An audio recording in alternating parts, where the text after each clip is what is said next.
Welcome back to the channel, welcome back to another episode in my Free Flight Friday series, and welcome to Miami International Airport, KMIA. And on this episode, we're spotlighting a brand new aircraft on the channel, the FeelThere Embraer E175 commuter jet, this time in the livery of American Eagle, operated by Envoy Airlines. This is version 3 of FeelThere's popular Embraer series, and it's available in two packs, the E170 and the E190, and in the second pack there is the E175 and the E195. I purchased both packs from Sim Market in early May 2021. They weren't cheap, costing around €65 per pack, and I was sold on the fact that the FeelThere Embraer is a very realistic version of this popular commuter jet, which I knew would add greatly to my flight sim experience, especially with commuter jets being the backbone of the US domestic airline route network.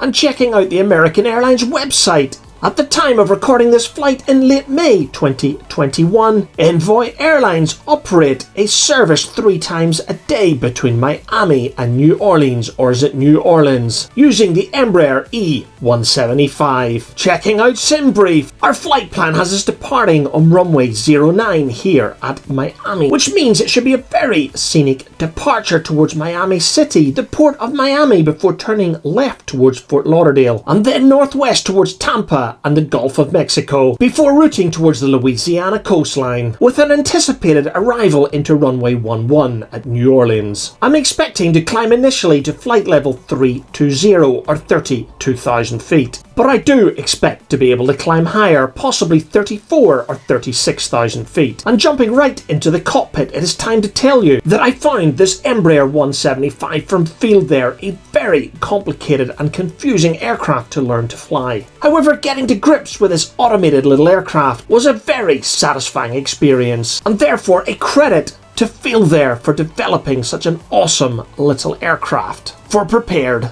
3D.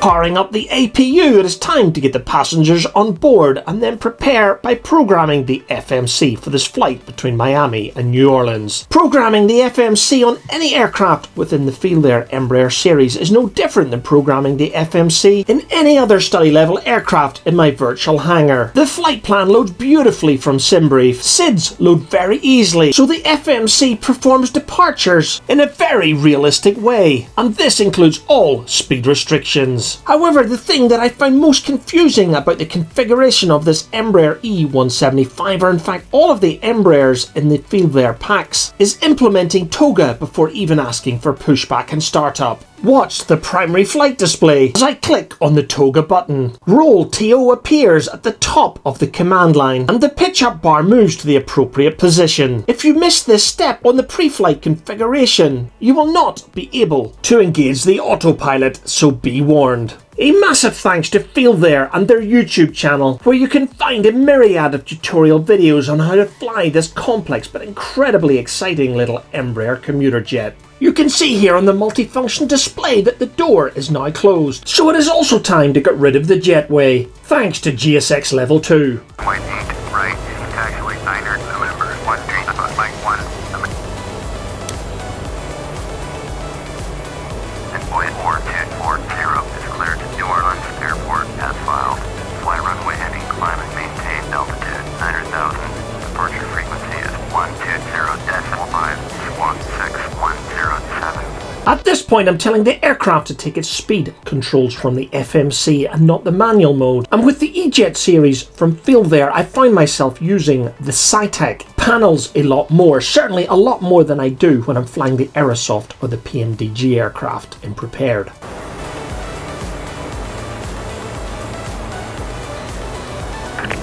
Hello, Captain. We're ready for pushback. Locking gear. Departure check completed. Bypass bin inserted. Release parking brakes. Commencing push. All engines clear. Start at will.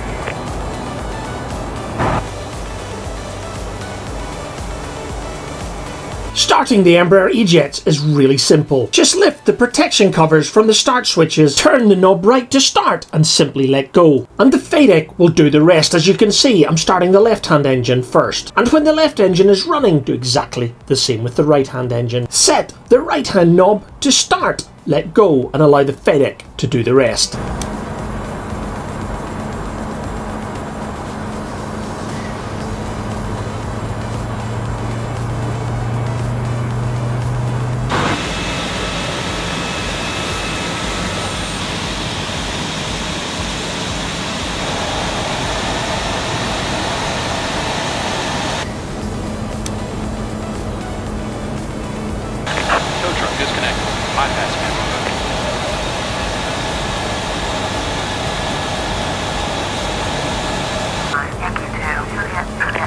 Left is clear. Right is clear. Taxi, short runway, Niner, via taxiway 16 Victor, Sierra, Sierra 1, Envoy 4240.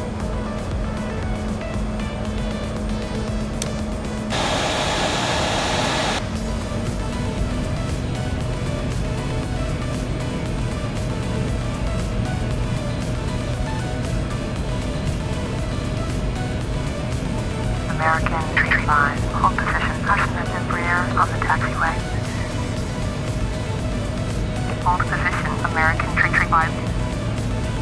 Taxiing to runway 09 here at Miami, it's time to tell you a little bit more about the scenery that I've got installed for today's flight. Here at Miami, I've got the LatinVFR scenery installed for Miami, which also includes scenery for the surrounding city of Miami. And you will see a lot more of this when we're climbing out from runway 09 in an easterly direction over the city of Miami, including the port of Miami. When we arrive in New Orleans, the scenery that I've got installed for the airport at KMSY is also from LatinVFR. And of course, LatinVFR makes some pretty incredible scenery for FSX Unprepared. And while good scenery for flight sim doesn't come cheap, I think it makes a massive improvement, a massive difference to the quality of the virtual world that you see around you. And over the years, I guess that I've spent thousands improving my flight sim experience, which you will have seen in all the videos that I've produced in Prepared 3D version 4.5.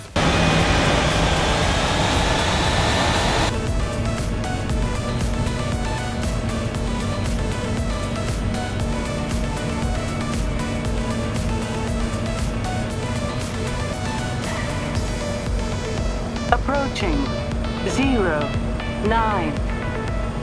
Miami Tower, Envoy 4240, ready to go. Runway 9er, IFR to New Orleans.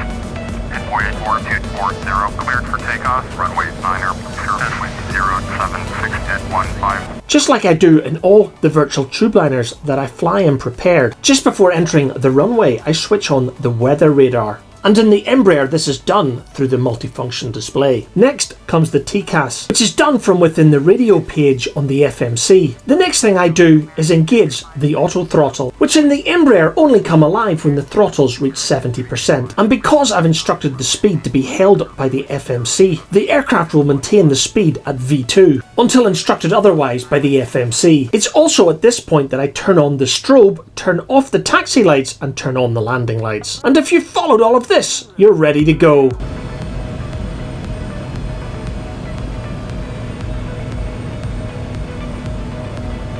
On runway 09.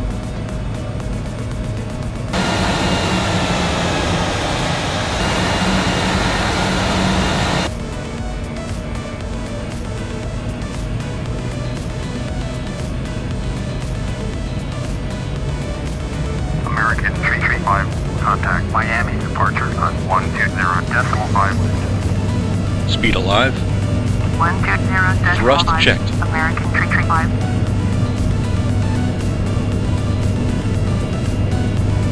– 80 knots.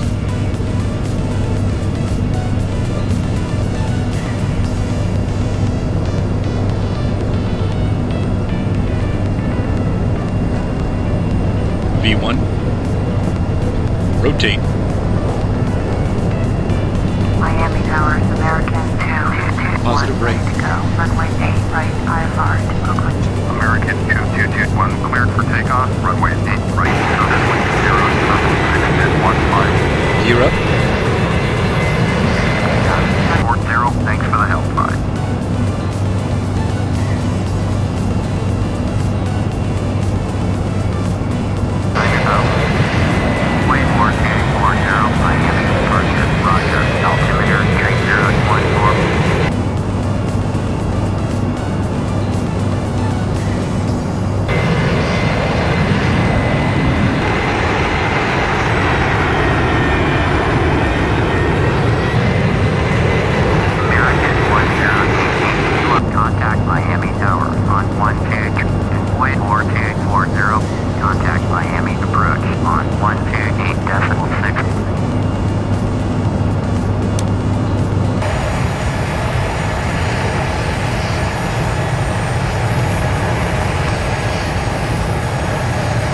course, passing through 10,000 feet, it is time to turn off the fasten seatbelt signs along with the landing lights and the strobe. Turn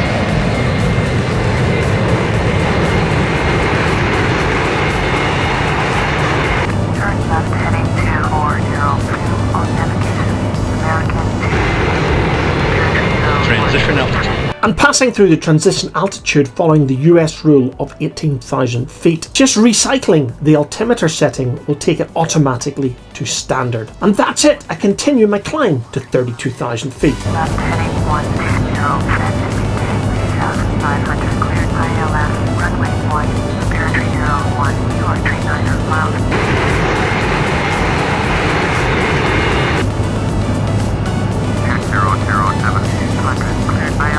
Runway 10, left approach. Maintain 2,500 until established. Checking the cruise profile page on the FMC when I reached 32,000 feet, the flight management computer was advising that 34,000 feet was a better, more optimal altitude. So I instructed the aircraft to climb to flight level 340 or 34,000 feet, and that's where I would remain for the cruise phase of this flight. And it was at this point I turned off the cameras. Coming back to this video as I started my initial descent into New Orleans.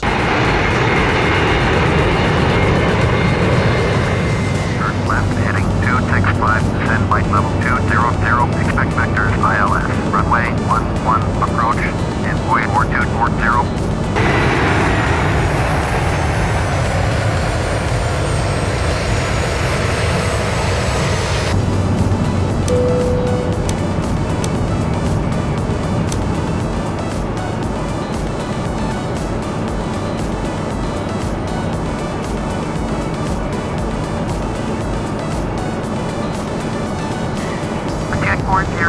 Contact Houston, control on 126.35. Over 2126.35, Envoy 4240.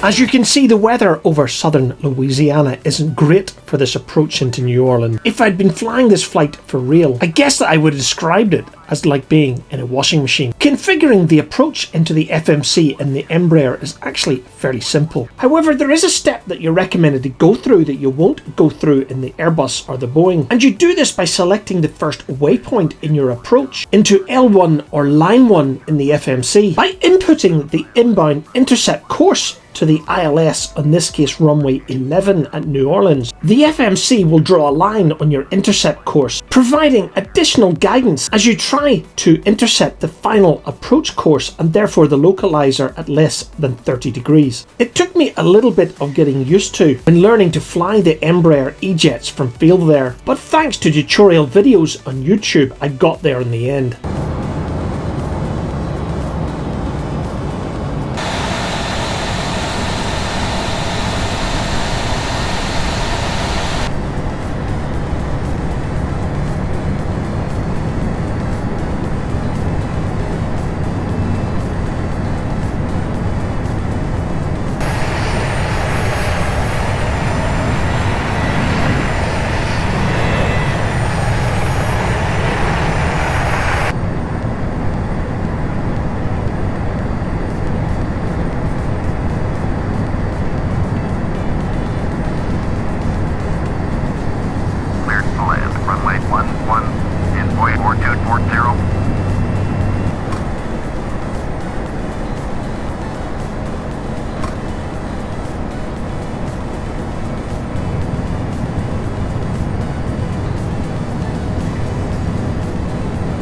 Approaching 10.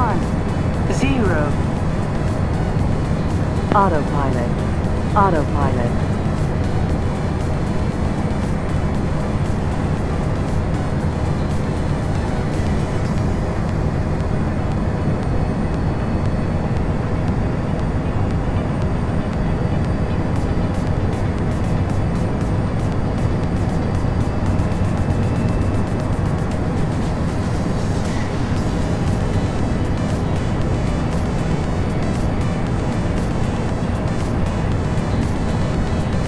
Approaching minimums.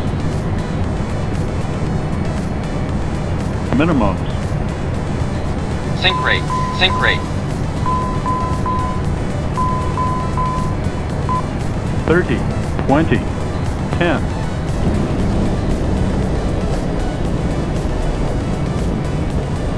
Throttle. Throttle.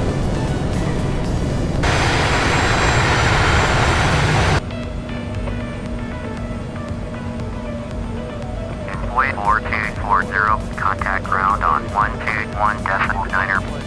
I accept not the best landing I've ever done, but I'm still learning to fly this little Embraer ERJ. But as I do in every tube liner after I land, it's time to turn off the strobe and landing lights before turning on the taxi lights, and then selecting the flaps to 0. I then turn off the TCAS using the radio page on the FMC. But you will notice when I go to turn off the weather radar on the multifunctional display, by virtue of landing the aircraft, the weather radar automatically turns off. And with that all complete, it's time to taxi this little Embraer ERJ175 to the brand new terminal here at New Orleans KMSY. And with that, we bring to the end another episode of Sim Sunday. And I hope you've enjoyed this first look at the FeelThere ERJ175 for prepared 3D version 4.5. I have a feeling you'll be seeing a lot more of the FeelThere ERJ series of commuter jets on the channel in the near future. So until the next video, thank you very much for watching, and don't forget, wherever you're flying in your virtual world, don't forget to fly safe.